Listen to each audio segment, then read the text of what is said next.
The Crown. Is Prince Andrew really the Queen's favorite child? They've had a long reported close relationship. Here's what The Crown gets right. Prince Andrew, Queen Elizabeth and Prince Philip's third child, became embroiled in controversy, once again, in 2019 due to his connection with the late convicted sex offender Jeffrey Epstein. The Duke of York allegedly had sex with an underage girl whom Epstein procured, a claim Andrew and Buckingham Palace have denied on more than one occasion. Following a troubling televised interview on the matter, Prince Andrew stepped down from his royal duties in November 2019. Although this was the scandal that finally ended Andrew's royal career, it was certainly not the first in the 60-year-old prince's life. As the Washington Post reported in 2015, Andrew is the prince of scandals, and he's been the most controversial royal for decades. Over the years, the press gave him the nickname Randy Andy, in reference to his reputation as the Playboy Prince. His marriage to, and subsequent divorce from, Sarah Fergie Ferguson resulted in its own set of scandals. The Queen, born into tradition and rules, doesn't seem to have much patience for drama or scandal. Yet Andrew is reportedly her favorite of her 4 children. In The Crown, Season 4, Episode 4, Favorites, Queen Elizabeth, Olivia Colman, learns that Margaret Thatcher favors her son Mark over his twin, Carol. The monarch then wonders whether she has a favorite child, though she seems to be the only one unaware of the answer. Later in the episode, she asks Philip, Tobias Menzies, if she made a mistake being so soft on Andrew, her favorite son. Good question. Are these two really as close as The Crown wants us to believe? Read on for the evidence. When Andrew was born, the Queen had more time for her children.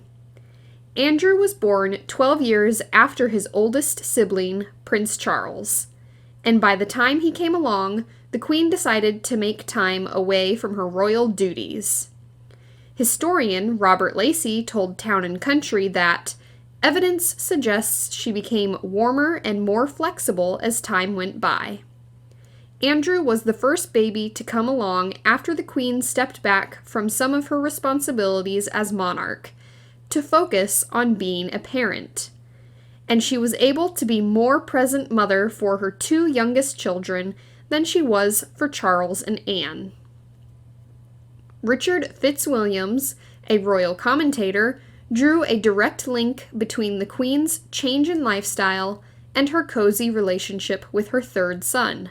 She was able to give him more attention, and Andrew was someone with whom she's had a particular affinity, Fitzwilliams told CNN. In his early years, Prince Andrew charmed the world. Andrew took a different path than his older brother. Instead of going to college, he joined the Royal Navy. He also served in the controversial Falkland Islands War in 1982, when Britain took over the Falkland Islands from Argentinian control.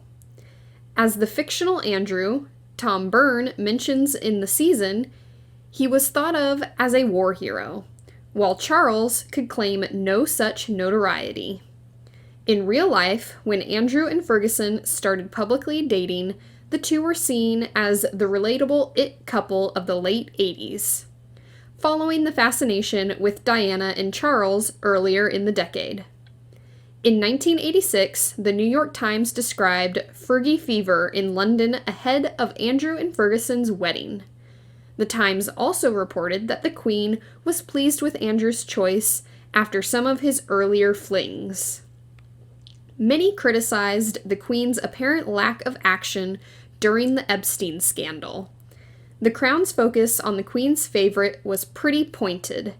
This season premieres after the Epstein controversy broke, something fans of the show definitely have fresh in their minds. So when the show's Queen addresses her favoritism of Andrew, it's easy to draw the connection to how the royal family handled Andrew's allegations over the past few years. As political journalist Rosa Prince wrote in an opinion piece for CNN in early 2020, the optics of the Queen not stepping in during this time did not look good for the royal family. In her close to 7 decades on the throne, the Queen of England has rarely faltered in her sense of duty or made a serious misstep, Prince wrote in March.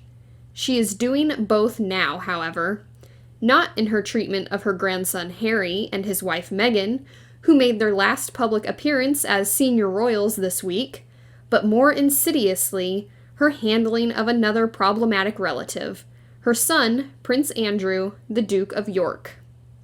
Prince wrote that, until Andrew cooperated with the New York authorities in the Epstein investigation, the Queen should display the sacrifice and sense of duty which have been the hallmarks of her reign by removing the Duke all remaining vestiges of the privilege of serving as a member of the royal family. Yes, even if, as an ordinary British citizen, he is exposed to an extradition request by the U.S. Andrew stepped down from his duties as a royal in November 2019. Royal expert Katie Nicholl told Entertainment Tonight that this was his decision and his alone. My sources at Buckingham Palace are insisting that it was the Duke's decision and that the statement reflects that, Nicholl told ET at the time. He says in that it's his decision to step down with the Queen's approval. Reading between the lines, it is my understanding that Andrew understood he had to go. It was made very clear to him in that meeting between him and the Queen that he had no choice but to step down from royal duties. She went on. It must have been incredibly hard for the Queen, his mother.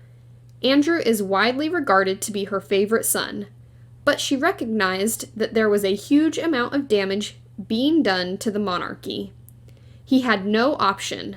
The Queen had no option but for Andrew to step back from royal duties. Thank you for watching.